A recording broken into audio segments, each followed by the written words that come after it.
Greetings all. Well, Chicago, coldest Halloween on record ever. Puerto Rico, hottest, warmest Halloween ever. Now, I trick-or-treated in Chicago during the 50s and the very early 60s. And I recall trick-or-treating sometimes in short sleeves. I also remember wearing a winter jacket. Yeah, it's always a question as to whether the costume is going on the outside or whether it's going on the inside. How are you going to deal with it? Because the weather is rather unpredictable at that time of the year in Chicago. But, boy, I tell you, this morning they just had the coldest one on record.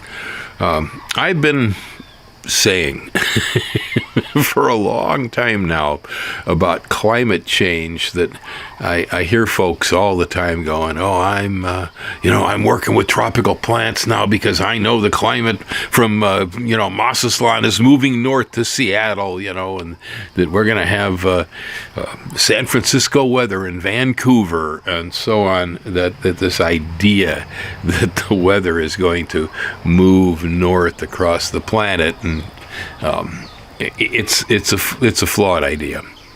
Yeah, because the climate instability that we're facing at the moment will cause erratic conditions.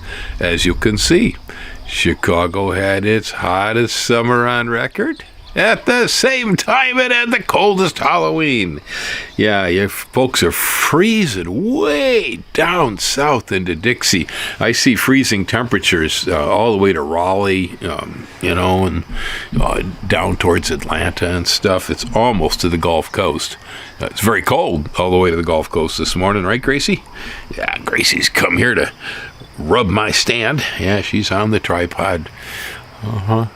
I got the tip of her tail right here. Yeah, it's my good cat. Well, Gracie don't need to worry too much about weather, does she? Rain, mostly. Come back inside so Bill can dry her off once she gets soaked in that poon of rain. We're having nice weather here this morning. It is clear and it is sunny, and it's a little too dry. Yeah, I wish there was a little more rain, but we'll get by. So, I hope you all had your tomatoes hauled in there in the eastern United States, because that plunge is pretty big, man. That's almost to the seaboard in the east, and it's heading towards the Rockies of the west, going down towards the Gulf of Mexico. There's a big blue blob this morning. Cold, cold, cold. Yeah, so erratic is what we can look forward to. In fact, my prediction will be that if you were growing good apples in a certain part of Minnesota or Washington or something, for instance, for a generation, it's very possible that instead of getting citrus weather, what will happen to you is you will no longer be able to grow apples. This is real possible, folks, because this is going to create an erratic swing in the weather on the planet, and you may get your blossoms froze off in spring. You may have a freeze come too early in the fall that destroys the crop. You may have heat in the middle of summer that literally cooks the fruit right inside the skin. Yeah. I had that happen in California one time. That was not pretty. It was pretty sad. Yeah. Anyway, that's a shorty. Just a note that I saw you folks in the eastern U.S. are really freezing this morning, and so I thought I'd make a note of it. But again, I'm going to pound on that drum that says climate change, or call it global warming, or whatever the heck it is.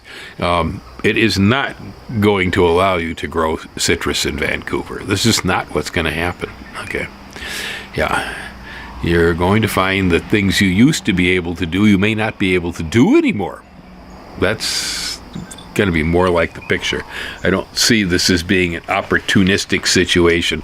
There will be a few places on the planet where it will be. Yeah, I mean, it's possible that, Greenland may find itself in good potato country all of a sudden. It could happen. I don't know. Things will change a lot. Alrighty. There you go. I guess it's warming up. I hope it warms up quick, folks. Yeah. I hope you had the tomatoes picked up. Aloha. You have a good one.